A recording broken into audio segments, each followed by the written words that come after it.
I really think that in any given moment, we just have to make the conscious decision to say, you know what, I'm here for a reason and I'm going to figure this out. And that's part of the spiritual journey of, figuring yourself out and self-actualization. And it's honestly, the majority of the work is always going to be internal. It's like never the tactics, it's never the strategy, but 90% of the game is internal. And I've realized this so much more now than I used to as a soccer player. And I wish I had known this back in the day when I was playing soccer, because it's not sexy. People don't want to hear about it. They want the latest little gimmick. But the reason stuff doesn't stick is because all the change happens between our ears, not necessarily what we put in our mouth. Because what we put in our mouth or what we do with our body is a reflection of what happens between our ears. That's Yuri Elkaim, and this is episode 232 of Wellness Force Radio.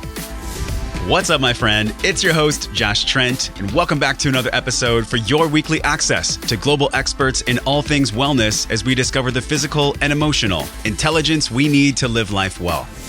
In this episode, we're talking to the health whisperer. Yuri Elkaim is coming on the show to talk about healthy living and fitness from a place of simplicity. What's most fascinating about today's show is that Yuri himself has been to the bottom of the well, both literally and figuratively. After losing all of his hair and going through asthma and low energy in his adolescence, he chased a dream of being a pro soccer player and then found holistic nutrition. He calls that the most single important discovery in his life for transformation. Now, this superpower that Yuri has, he says it's his ability to simplify the complex world of health and reduce our confusion with clear, actionable, and science-backed advice that cuts through the nonsense. And before we drop into the episode together today, I want to warn you that this upcoming podcast is only for people who take 100% responsibility for their life and their health. And in order to take responsibility, we stack the environment and the odds of health behaviors in our favor. So with that, we have one more week of entries for you to win the free 90-day supply of Organifi from our show sponsor, the red, green, and gold juice powders, which, by the way, I'm so excited. In just a few weeks, we'll be having Drew Canoli, the founder of Organifi, on the podcast. I actually just wrapped an interview at his home here in San Diego last week. I cannot wait to share it with you. So make sure you hit subscribe right now in iTunes on your phone. Don't miss the updates for that podcast. Anyways, back to getting you free stuff. All you have to do to win this free 90-day supply of Organifi is tap your phone right now, scroll down, and click the purple button that says review this podcast. It does a couple things. By you leaving a quick 5-star review right from your phone, the show will grow. We'll reach more smart and conscious people like you, and that allows us to have even more world-class leaders on the podcast that we can all learn from. So do this right now. Win that free 90-day supply of Organifi. Just tap your phone, scroll down to the show notes, and hit the button that says review this podcast. Do that right now. I'll wait for a second. Okay, cool. Now you can also go to wellnessforce.com/review and do it there as well. We'll announce the winner at the very end of this month. Okay, now we're going to get into this outstanding show with our friend and trusted expert, Yuri. And although we'll be learning about food cravings and decision fatigue and how discipline is actually the highest form of freedom, we're actually going to be talking a lot about self-image, how the image of ourself is the catalyst for all of our beliefs, thoughts, and actions when it comes to health and behaviors. We'll learn about Yuri's self-identity crisis, how he separated himself from being a pro soccer player to transform into what he calls a healthpreneur. We'll also unpack how to change the negative voices in our head through empowered thinking, why self-awareness is the first step towards moving in the right direction of changing and creating healthy habits. We also get really practical, really ground floor, nuts and bolts towards the middle and end of the show, as Yuri talks about the key to front loading the day and the benefits of stacking health activities early in the morning in your favor. And we really dig into the truth today. For all the coaches and authors and healers and speakers that are in our community, this episode is going to be profound because Yuri gives us his proven steps on how to speak your truth to your audience and community, the people that follow you online. Show notes from today are at wellnessforce.com/232. Tweet Yuri, Facebook Yuri. Just hit up Yuri online. Let him know you heard his voice here on Wellness Force. Now let's drop in and discover that this physical and emotional intelligence we're here for does not have to be so complicated. It can be easier. So let's drop in. So our health and wellness world is completely complicated, sometimes super saturated with too much information. And we have an incredible guest on the podcast today, Yuri Elkaim, making fit and healthy simple again. Yuri, welcome to Wellness Force Radio, man. Thank you for coming on. Yeah, buddy. Thanks for having me, Josh. Well, people know you so deeply. I mean, gosh, how many years has it been that you've been the no BS fitness and nutrition expert now? Almost 2 decades. It's pretty crazy. Yeah, almost 2 decades, 13 years online. So it's been a good run, and it's just beginning. Do you feel like you're just getting started? Yeah. So I mean, like I totally believe that my future is always bigger than my past. So I don't sit on my previous accomplishments. I'm always like, all right, what are we doing next? What are we creating next? And that's just the way I live. So it's fun. Yes. And we're going to talk about the road to you getting there. But before we do that, man, I love on your website, you say, my superpower is being able to simplify the complex world of health and reduce your confusion with clear, actionable, and science-backed advice that cuts through the nonsense. Do you have a cape that says simplify on it? I don't know if I do, but you know what? Now that I think about that, I don't really think that. I mean, I think most experts are experts because they can simplify complexity. So I think maybe that's not the most unique tagline anymore. But I think I've done it. It's just come up over and over again where people say like, man, you just make it so simple. It's not easy, right? But it's simple. And that's hopefully what I try to bring to our audience, whether it's on the health side or on the business side or life in general. So that's, I guess that's what I do. Yeah. Yeah. And among everyone that you serve, though, you've also gone through multiple thresholds yourself. I mean, people have heard of alopecia. We know that it's a condition that starts sometimes early in life for some people, sometimes later. But Yuri, I'd love to talk about this because the way that you actually published a video and it was my coming out, and you talked about how, you had gone through a threshold at 17. And I'd love for you to just paint that quick picture, man, because looking at you, people might think, oh, Yuri's been healthy his whole life. Yeah. I mean, I definitely, other than the fact that right now I've got this like nasal congestion, I don't even know why, but mostly I'm pretty healthy. I feel pretty good. But growing up, I was a mixture of do whatever I want because I'm invincible and really like had nice flowing hair. Like that's probably a very bad summary of me as growing up. It's really honest, It'll all make though. sense in a second. Yeah. So I mean, I grew up eating terrible foods. I remember having, I don't know if you ever had growing up, the banana tasting like amoxicillin antibiotics sitting in the fridge. I remember that distinctly. Yeah. So that was like a staple, like orange juice in our fridge. So I grew up with a lot of antibiotics, all the immunizations, all that stuff. At the time, I had no clue about any of this, right? But growing up on like toast and bread and cheese and cereal, eventually, so I was very active. I was playing soccer my whole life. I eventually played pro in my early 20s. That was my lifelong dream. So I kind of masked, like I was fit, but I was unhealthy. But I was too fit to realize it. And then I was kind of a bit of an asshole to my brother. So I was kind of like one of those meaner older brothers. So I think karma really kicked me in the butt just before I was 17 because I was kind of like this good-looking, smart jock. It was like I had everything going for me. And then all of a sudden, my hair started falling out of the blue. And I remember getting home from soccer practice one night, taking a shower, and my hands are covered in hair. I was like, what is going on here? My dad's Moroccan, just to give you some context. So I had like really, bushy eyebrows and the whole bit.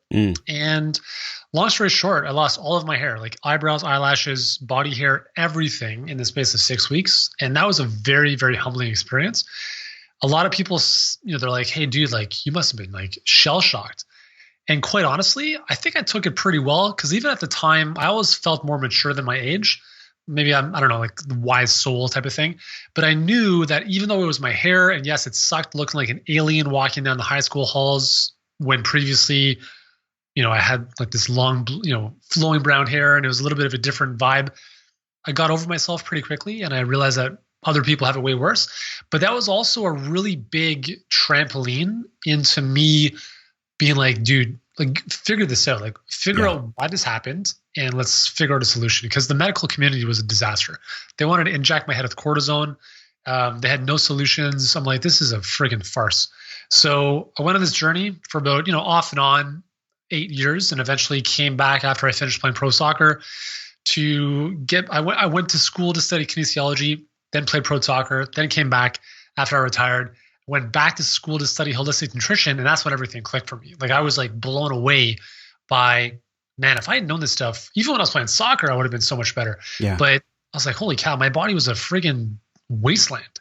And as I started piecing the pieces of the puzzle together, I started to realize why that happened, at least from my understanding from a physiological standpoint. And I'm just like, you know what?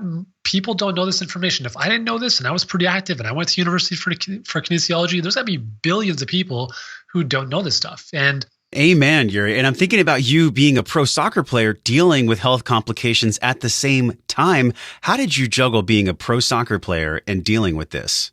Well, I think by that point, I kind of forgot about it. I kind of like let it go. So by this point, yeah, I mean, I was kind of doing my thing. I was playing soccer, and I was, just to give you some context, I was eating, like, I was in France. I would have a whole baguette, a whole plate of pasta, cornflakes for breakfast. I'd have crepes before my games. Like, it was just insane, right? Wow. It was like Halloween every single day. So I was just so focused on soccer and pursuing my dream that I really didn't care too much about the hair at that point, because I had been kind of like, clean shaven now for 5 or 6 years by that point. So it became a little more comfortable. But what was interesting is when I figured this stuff out, I regrew all my hair when I was 25, 26. So that's why on YouTube, you see some videos with, like, I'm still like shaved head, because by that point, it was just so much easier. But I had my eyebrows back. I had my facial hair back. And then about 5 years ago, I was taking my oldest son to the doctor. And while I was there, she's like, hey, while you're here, you should probably just get a tetanus booster. And I did not even question her, got the shot, and within 2 weeks, all my hair fell out again. And since that time, we have not taken our kids back to the doctor, and they've been totally fine. And I was just like, all right, that was like the needle that broke the camel's back. I'm good, or the straw that broke the camel's back. So anyways, it's just been a really cool journey. I really do believe everything happens for us.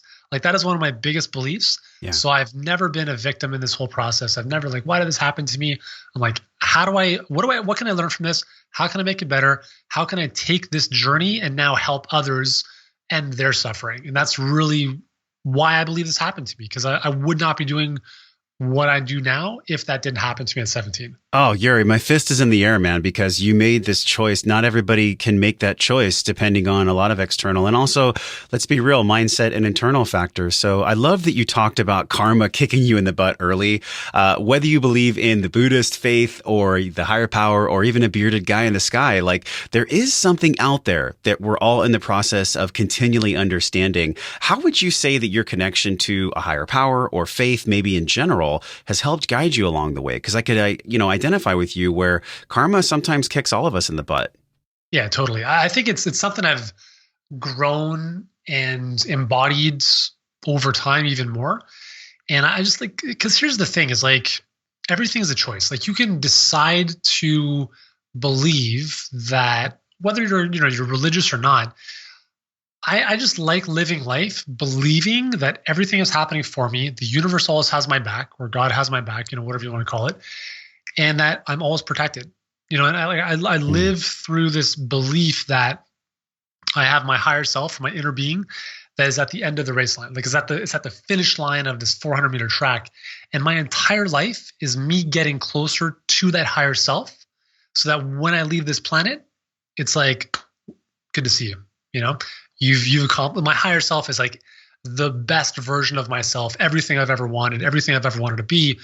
And I really believe that I'm kind of tethered to that, and everything I do, even when my Facebook ad accounts get shut down and all this crap happens, it's like, all right, what's the benefit here? What's the good? How is this happening for us? How can I pivot? What can I learn? Yeah. How is this supporting me? And I just think that's a better way of living than being like, poor me. All this shit happens to me all the time. And I just think that's a choice. So that's just the way I look at it. The power of choice is always ours, but yet it's our internal work and everything that we do before we get to that light switch that we can kind of flip. Because you're right, there is a decision point, I think an inflection point. Joseph Campbell, The Hero's Journey, he talks about this like separation, and you get initiated. I feel like looking at your story, you've had multiple initiations because you were in your 20s when it came back, but you received so much support and love from your audience. And like, I was watching a couple of videos on YouTube, and I was just feeling like, wow, the reason that people care so much about the messages you're putting out is because you don't suffer in silence. You give people this understanding that, guys, if you're going through something, the first step is actually to talk about it, to open up. Why do you think, as we dive into this conversation about simplifying health and wellness, why do you think that it's so challenging for people to actually open up? What is that in our psychology? I think it's the need to be perfect. And I think that's even worse now because of social media, namely Instagram, which I like and hate at the same time. Yeah. I think it's a great platform for sharing a valuable message, but when your message is like taking pics of your ass and that's the value you're bringing to the world, I don't know. I mean, I've got my opinions about that, but I think it's what I reckon is, like, when I lost my hair again, I was at a point of, I had built this following. I kind of at this point was a bit of an expert, and I felt shame that I wasn't perfect. So what I did was I actually used my wife's makeup. And I painted on fake eyebrows for 2 years.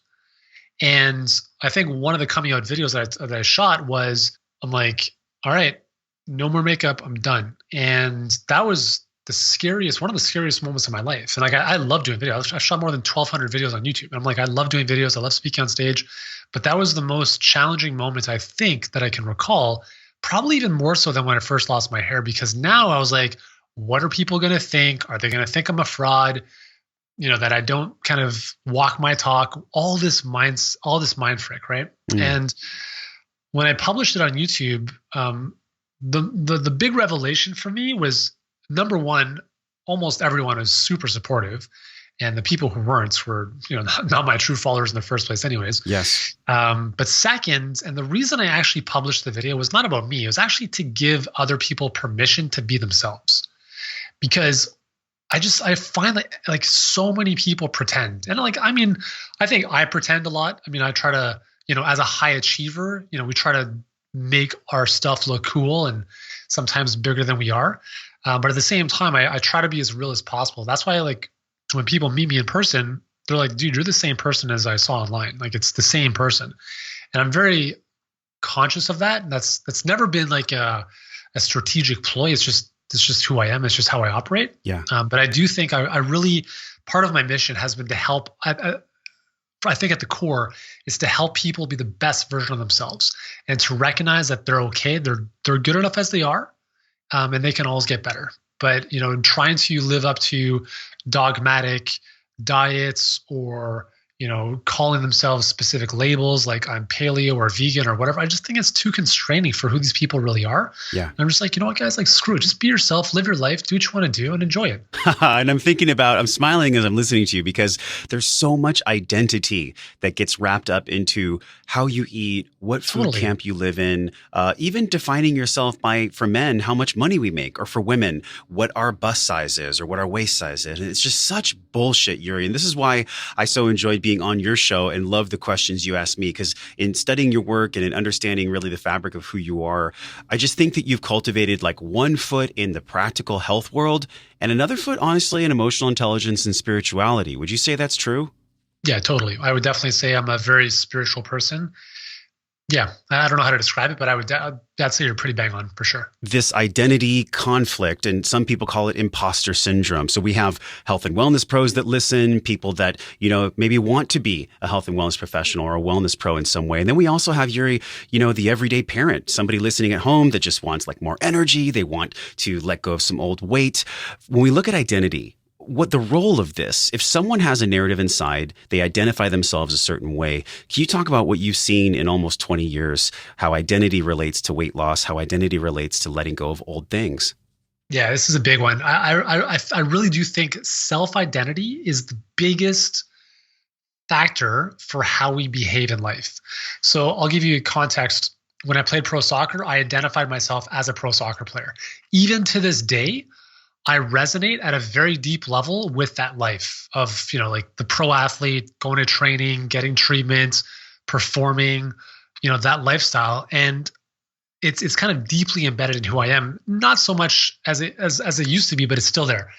And when I transitioned from pro soccer player and eventually into business owner, I had a bit of a self-identity crisis. I'm like, because I would still think of myself as this like 16-year-old soccer player. Like, I always had this, like, I'm like a young guy. That's always kind of how I felt. And I never really felt like I was old, like I'm like, a mature businessman. And not that you have to be, but I think that when you, so this is tricky too, because when you give yourself a certain identity, you kind of box yourself into a certain stereotype to some degree. Because if I'm saying, okay, if my self-identity is like a Fortune 500 CEO, what would that type of person look like and dress like and do? So I'm kind of like boxing myself in if I wanted to do that, right? But I think for a lot of people with their health, and we see this a lot with weight issues, a lot of people with weight issues don't identify themselves. They can't even visualize themselves as a lean, thin, energetic person. Like it's not even in their repertoire. So and the problem with that is that if you can't even see that for yourself as a possibility, then you're not going to act in accordance with that, because our brain is never going to act, or our body or the way we behave is never going to be in discord with how we see ourselves. So how we behave, our beliefs, all of this has to be congruent with how we see ourselves showing up in the world, which is essentially our self-identity. A really good book on this is Psycho-Cybernetics by Maxwell Maltz. And he's a plastic surgeon. I don't know if you read the book, but it's a really good read. He was a plastic surgeon who worked for decades doing plastic surgery. And he would notice that after a lot of facial reconstruction or nose jobs for a lot of his patients, they would come in and they'd be like, oh, I want to feel more confident or better or whatever. They would get the surgery. Their nose would be reconfigured and looking, quote unquote, more normal. And within a couple of days, they just felt the same as they did before. Because even though visually they looked different, their self-identity, their self-image looked the same. Yeah. And they hadn't shifted that. And so that led him down this huge process of understanding it's not what we see in the mirror, it's what we see in the mirror of our mind, of how we show up internally in this world almost. So I really do believe that self-image, the nice thing about self-image is that it's tied very closely with our standards. So if you change your self-image, your standards change automatically. And if you want better results in your life, start by changing how you see yourself. And as a result of that, your standards will increase to the point where the actions support that to get you better results. Damn, Yuri, this is powerful, because I'm thinking about how you're mirroring some of the phrases we've heard from Tony Robbins over the years. If you want different results, change your standards, increase your standards. And I love, by the way, that you brought up Maxwell Maltz, auto-suggestion, the servo mechanism. We've talked about that earlier with John Gray on the show. And I think about this narrative that we all have sometimes, which is, I'm not good enough, I'm not worthy. And we don't need to spend too much time on this, but I do think it needs a little bit of a spotlight, because until we can execute and kind of have a foundation poured for this new identity, we have to explore the dark, the understanding that, hey, those thoughts that you have, that narrative that you have, it's not always true. And I would say 9 times out of 10, it's not. It's an old mechanism built on the limbic brain so the amygdala can keep us safe. Can you talk about how you've explored this dark side to actually bring in the light? Yeah, so I've recognized that the mind navigates to where it's most familiar. So if you are conditioned and habituated at thinking negative thoughts, that's where your mind is by default going to go. So if you don't believe in yourself, if you have low self-worth, all this kind of stuff, that's naturally where your mind is going to go. And it's going to be tough to go back up the hill and push the boulder up. But it's work that all of us have to do, because on the other side of that is just amazingness. So I think with respect to kind of self-worth, and this is it's such a big thing, whether we're talking about people who, do they feel they're worthy enough of having the body that they want, or achieving whatever goal it is that they want? I don't know where it stems from, whether it's, a childhood specific issue or whatever it is, but regardless of that, I think, in any moments we have the power to choose. We have the power to focus on, here's what I want, or focus on, I don't have what I want. And it's really a choice in any moment. So it's like, yes, we can spend years working with shrinks and we can look back all the time. But I really think that in any given moment, we just have to make the conscious decision to say, you know what, I'm here for a reason. And I think it's important to believe that all of us are here for a reason. There's I don't think we'd be here if there wasn't a reason. So if you have that belief of like, I'm here for a reason, I'm not too sure what it is perhaps, but I'm here, which means that I'm here for a reason. And I'm going to figure this out. And that's part of the spiritual journey of, figuring yourself out and self-actualization. But if we have that belief and we just say, okay, cool, I'm here. Maybe I don't have everything figured out, but I'm going to choose in this moment to focus on what I want. And I'm going to build my beliefs over time that I can do this, that I'm worthy of this, that I can serve people, that I can achieve this goal that I want to achieve.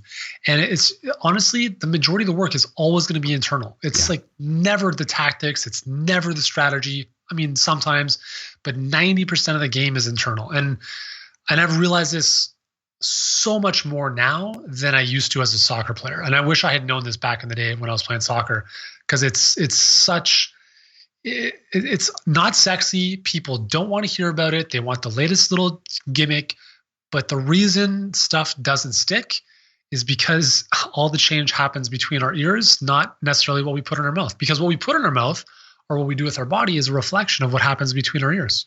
Wow. And I'm thinking about every time I used to be 80 plus pounds before I went down the road of being a trainer, for 10 plus years. Every time, Yuri, I would have those negative thoughts. I had this old wiring in my brain that would say, oh, you know what? Instead of feeling the uncomfortable feeling, go just eat something that'll make you feel better. I'd love to shift gears here because I think a lot of people deal with this, especially people that might have chronic stress. Can you talk about what you've learned in your research and working with so many people, man, about this connection of when I feel the stress, instead of feeling the feeling, I go to the food? Yeah, I think there's the physiological side of things. I mean, there's certain foods that might be able to help with quote unquote cravings, but honestly, most cravings are not physiological, they're psychological. Boredom, anxiety, feelings of out of controlness. So when stuff is happening where we feel powerless, we tend to make choices that are not necessarily the best, but that feel like we're in control. So for instance, the use of porn, shopping. It's actually been shown that when people who shop a lot feel, I can't remember where the study was, but they found that people who shop a lot, not all the time, but in this specific situation, shop because it gives them a feeling of control in a life where they often feel powerless. And I think the same happens with food, right? It's like you feel like this is the one area of life I can control. I can control what I put in my mouth, and it makes me feel good. So I think part of it is, like with anything, being self-aware enough to recognize what's happening. Because that's the first step. If you have no idea that what you're doing is happening, it's very tough to change.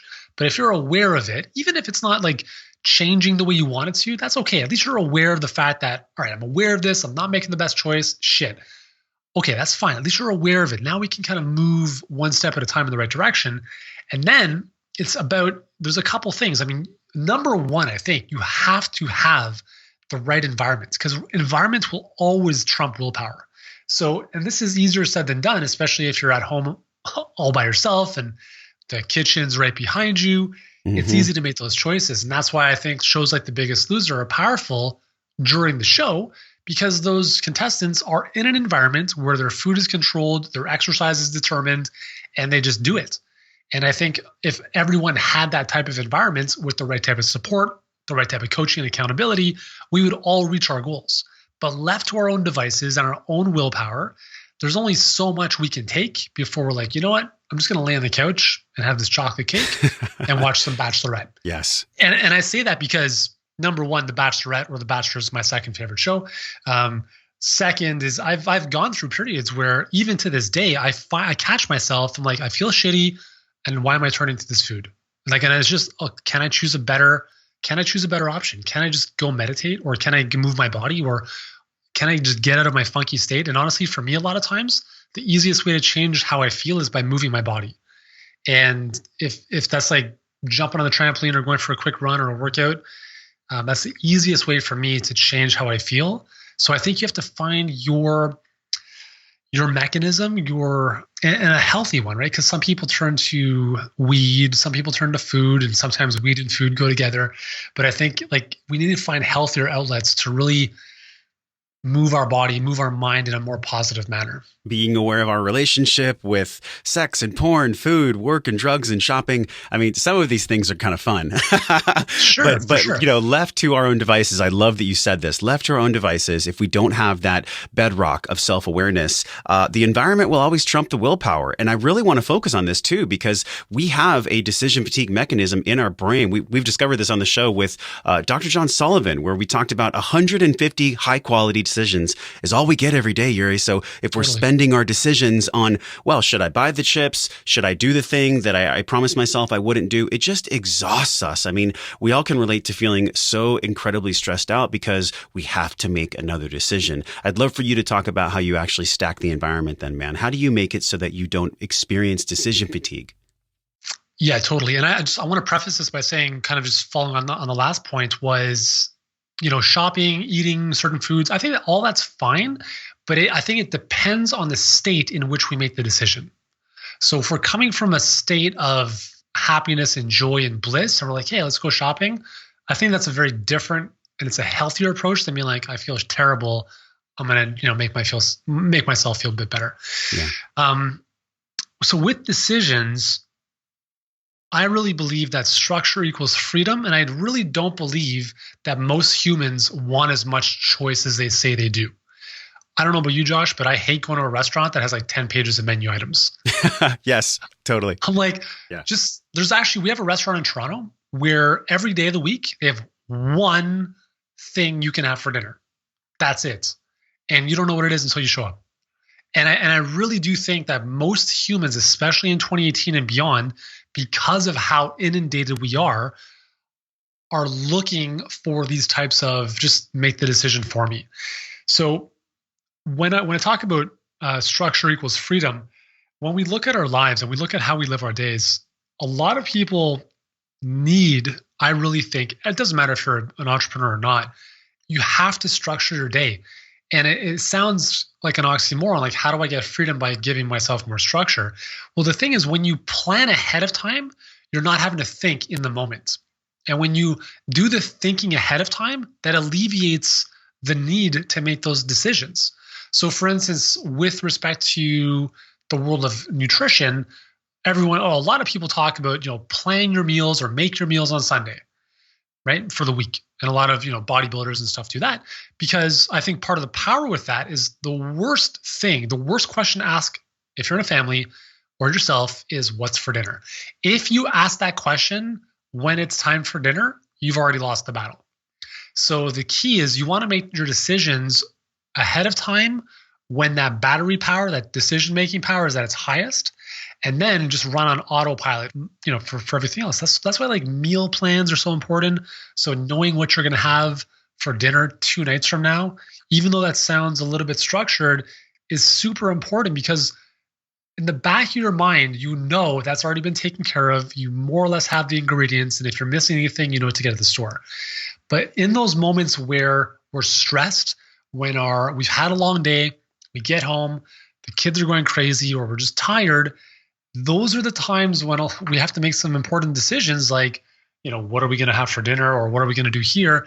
And in those moments, we end up choosing the wrong thing, the easier thing, because we haven't made those decisions ahead of time, and because we're just exhausted from resisting temptation all day long, making those decisions all day long. And that's why I think it's a lot easier for most people to start the day healthy than it is to finish the day healthy.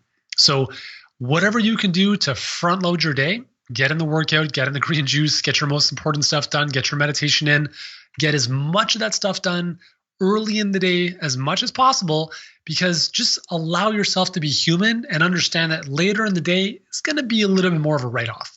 And I think that's kind of how I operate, is I get all of my most important stuff done early on, because I know later in the day, I'm pretty much useless. And yeah, I'm very honest with that. So. Yeah. I'm cheering for this right here. Front load the day. Front load the day. So powerful. Let that sink in. This is why, Yuri, in our community, we're so stoked about our new guide. We have wellnessforce.com/M21 from incredible experts like you, we've just learned these kind of wisdoms that are all connected throughout older, 2,000 years of wisdom, the ancient and contemporary people that have actually understood when we front load our day, when we have these morning practices, it literally sets the fabric for the entire day. So if you're curious about this, just go to wellnessforce.com/M21. Now, when it comes to mindset and the identity of self, the best question to ask is, do I deserve to eat healthy and clean foods today? Well, the obvious answer is yes. But knowing and doing are two separate things. So to make it easier to decide that micronutrients are going to be a part of our life every single day, Wellness Force partnered with Organifi to create the Wellness Force Superfood Bundle. Now, this bundle is specific to our audience. It contains the red, green, and gold juice powders at a significant discount. For less than a few bucks a day, you can have all the adaptogen-rich, organic, vegan, non-GMO superfood powders right now. And here's the big and most important piece of this whole equation, is that you'll be able to consume these superfoods with less time and less money. Those are the two biggest factors, money and time. So both of those we have covered for you. All you have to do is go over to Organifi.com/Wellness Force and use code Wellness Force to save a 20% off block for your superfood bundle. Get your bundle today. Don't wait any longer. Ditch the second cup of coffee and get the energy from the inside out. Click to Organifi.com/Wellness Force. Use code Wellness Force for your special discount and get that bundle mailed straight to your door today. I want to shift here because there is a lot of coaches that listen, Yuri. You are someone that helps coaches become the higher versions of themselves. And I think when we talk to a coach maybe who's dealing with a client who is in overwhelm or decision fatigue, how would you work with a health and wellness or fitness coach, someone that does business online, to begin this conversation with their client about decision fatigue and overwhelm? I think first and foremost, exposing them to that is important. And then I really do think most health experts are really, really good at what they do. I rarely come in and say, here's something I think you should do with your clients, because they often come to us being like, okay, I've got this magic, this ability to turn lead into gold. I just don't know how to get more of those people into my world. And that's kind of where we come in. So we help them more on the client generation, on the marketing side, but also helping them. A lot of our work is on the mindset, because we've recognized that someone, they may have been in practice as a doctor or they're a coach working with clients for years. They got this magic. They can help someone's life in a big way. But there comes a point, and this is one of the biggest stumbling blocks I've found in the health space, is that most healers, which I think we all are for the most part, have this notion that we're very good givers, but very poor receivers. So a lot of times we undervalue ourselves. We don't want to charge what we're truly worth. How do you put a price on, like, someone's dealing with emotional eating for 20 years? I mean, how do you say, okay, to work with someone at that level, it's $100 an hour versus to help someone overcome that problem is $10,000.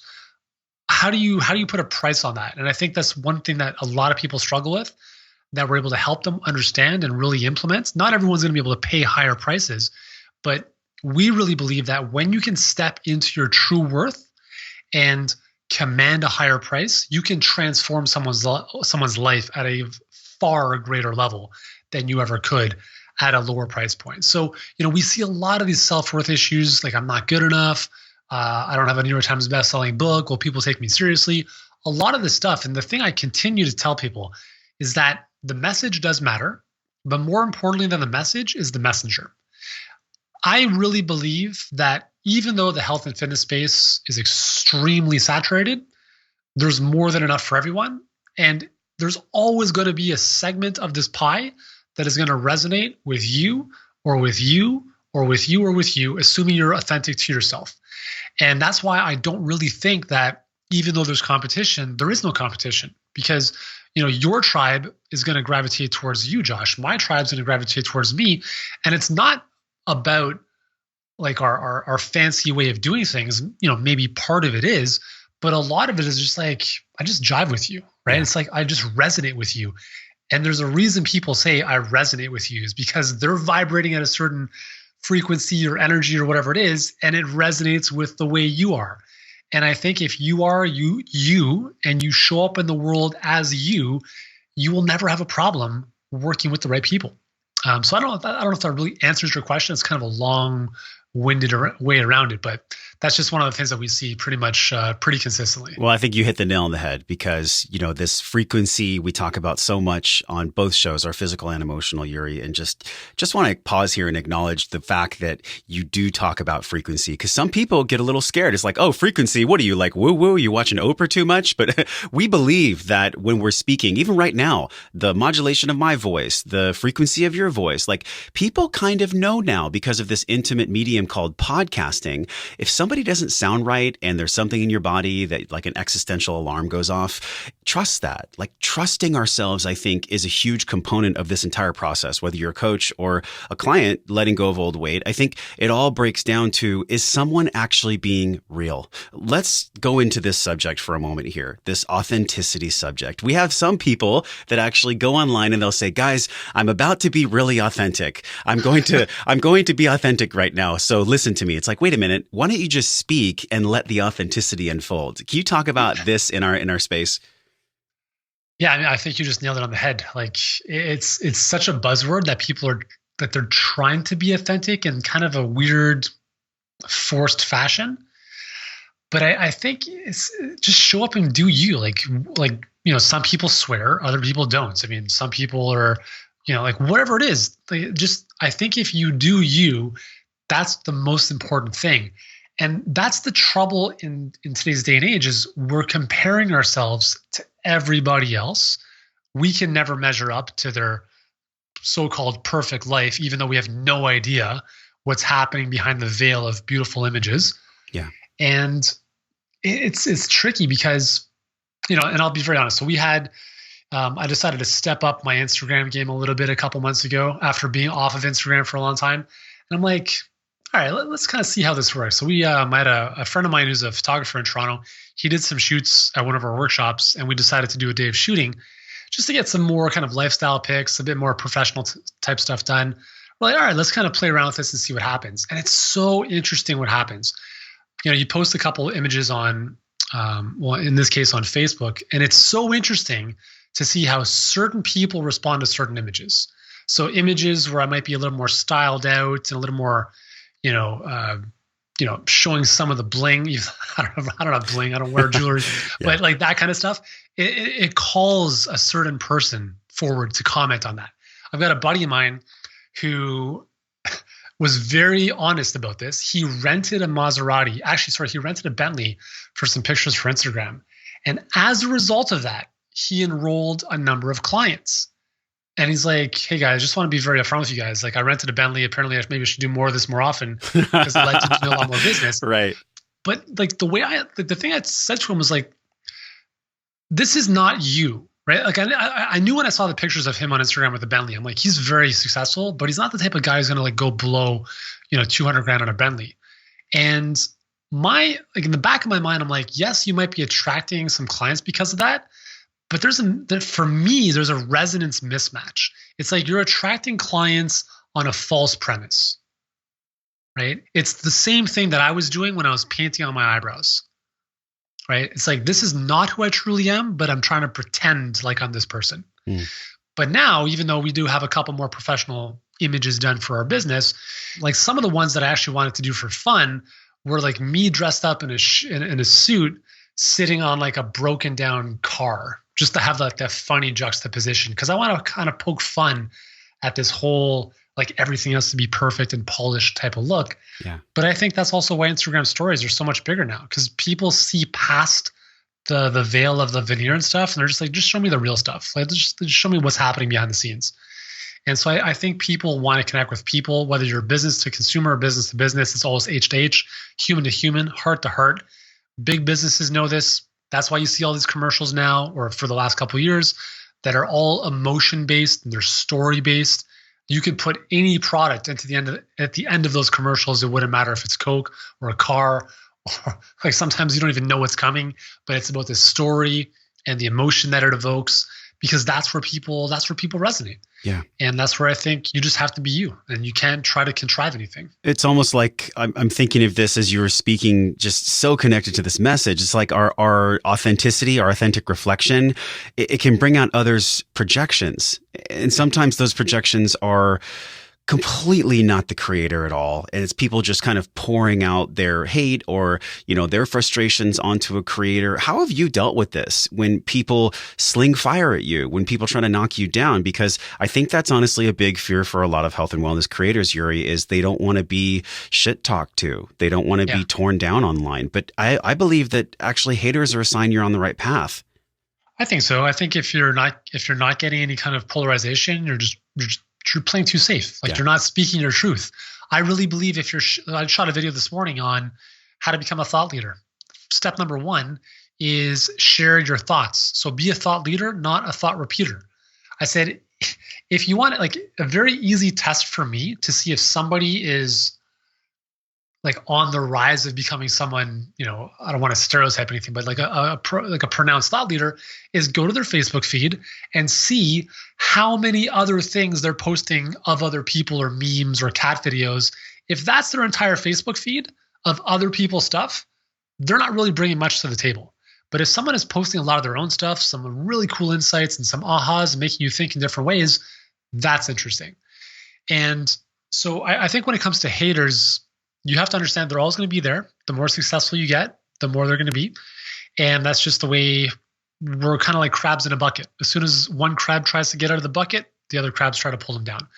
So the way that I've dealt with this, and again, this didn't happen up front. Like initially, this is something I just kind of thickened my skin over time. This is a process. Yeah. I created this thing called the circle of trust, which is kind of like, imagine a bullseye. And in the middle, the bullseye itself is my closest family. So anything that they say, I will listen to. The next circle outside of that are my closest friends and people I hold in high esteem. If they tell me, hey, Yuri, man, you were way off the mark on this, okay, I'll take their word a little bit more seriously. Not as seriously as my family, but the next level out. Outside of that, I'll look at my clients, some people that we actually work with closely and who I value their opinion. And if they say, dude, like you were like, I don't know what's going on here. That email did not sit right with me. I'll take that and I'll really consider that. And the final ring outside of that are just everyone else. Yeah. So if I'm on YouTube and I post a video about something and someone's like, F you, man, you have no idea what you're talking about. You're a friggin' cancer patient. I'm like, okay, I'm just going to laugh at that. Because I'm like, I don't even respond. I don't debate. I don't respond. I don't do any of that stuff online because it's not worth my energy. And it only fuels their fire. So the closer the person is to my inner circle, the more I value their opinion. But at the center of all that, before my family, is me. And I value my opinion more than anybody else's. So if in my heart, if I'm doing something that I know without a shadow of a doubt is the best thing to be saying and doing, that's all that matters. But if there are times, or maybe sometimes I kind of lose my cool a bit, or I kind of step off my rocker and I have to be brought back down to earth, but like, hey, dude, maybe you shouldn't have said that in that way, as a little bit, there's maybe a little bit of lack of compassion or whatever it might be. I'll take that to heart if it's someone close to me who said that. But for the most part, you have to believe in yourself. You have to honor yourself. You have to have a voice, and you have to speak up. And I think the more you honor yourself and the more you share your ideas, the more confidence it builds. And the challenge online is, are you okay sharing your ideas and thoughts even if nobody engages with you? And I think there's this, because initially everyone wants to be famous until you're famous. And then they're like, it's the worst thing ever. You got paparazzi all around. But most people would rather be famous than rich, because we all want to be loved. We all want to be adored. And I think the toughest thing that a lot of people deal with online is they put something up and it's like crickets. And I think that's worse than having humans want negative emotion more than no emotion.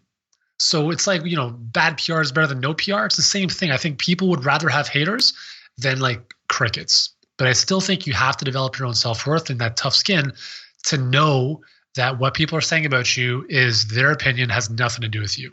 I could so relate to what you're saying, man, because for a long time, I would say probably like 6 months in the podcasting world. It's 3+ years now, but it was crickets. And I was like, wait a minute, I had to really go inside. I had to figure out, like, why am I actually doing this? Am I looking for external adulation, or am I coming from a fire that burns within, man? So thank you so much for bringing this up for our consciousness. You want to help 100 million people by 2040. How far along are you in that process? And honestly, how can Wellness Force help you do that? Well, if you know, let's see, 99 more million people, that'd be awesome. So we're about 1% of the way there. But I mean, quite honestly, it's the biggest lesson I've learned in this journey is focusing on being satisfied with where you're at, wanting more, and being extremely grateful and appreciative of what you have and what you've done and who you are. Because if I were to focus on the fact that, oh my God, we're like nowhere near our goal and I lived in that gap, that's a recipe for misery. So thank you for, having me on the show is pretty much the best thing, I think. That's why I love podcasts, right? Because it's an intimate experience, as we talked about earlier, that allows your listeners to be like, yeah, I resonate with this. This makes a lot of sense. Maybe there's something that connected with the audience here. And I think that's honestly the best way for anyone to kind of get their message out, is to just share their message, whether it's on a podcast like yours, which is awesome, and doing it that way, or having their own thing and doing it that way. So we're getting there one step at a time, but that's also why we're so passionate about helping other health coaches and entrepreneurs build their presence, so that through them we can impact more people. So that's what I'm excited about. And thank you for having me on the show. This has been such a great conversation, Yuri. I knew it was going to be rich, but there's so many takeaways. Guys, if you're listening right now, just go to your phone, click on the show notes, head over to wellnessforce.com/radio, learn more about Yuri. Also, Yuri, for the coaches listening, for anyone at all that wants to succeed online, tell us about Healthpreneur before we say goodbye. Yeah, so Healthpreneur is our training and coaching company. We help health entrepreneurs build predictable and profitable coaching businesses that create awesome results for your clients and more income and freedom for you. And that's what we do. So we have a very, very simple business model, and we help our clients deploy the very same simple business model in their businesses so they can attract more clients without necessarily going one-on-one if they don't want to, but doing so in a way that gives them a lot more freedom in their life and a lot more predictability, because a lot of people are doing all sorts of stuff online they think they have to do. And we just kind of cut through all of that and get to the goods. And so we're really, really pumped about what we're doing. It's a huge need in this market for it. And that's why we do what we do. And that's what we do. Healthpreneur is in the Arizona Scottsdale area, September 14 through 17. If you want to attend, there'll be links in our show notes. Yuri, as we say goodbye, let us know, what's your definition of wellness? How do you define wellness? Oh man, I don't know if I've ever thought of that. I probably have, but not in this specific context. I would say wellness is just, living a life that feels good to you, and whatever the recipe is that creates that, so whether that is, the occasional indulgence and, working out 7 days a week, or it's doing Pilates twice a week, whatever fuels you, whatever makes you feel vital. And as long as you enjoy the process, that's kind of what wellness means to me. Thank you so much for being on the show, man. Just taking a deep breath to acknowledge the work that you do, the work that you're going to continue to do, and will help you with our community in sharing this podcast to get to 99 million more people by 2040. Thanks so much, man. Thanks so much, Josh.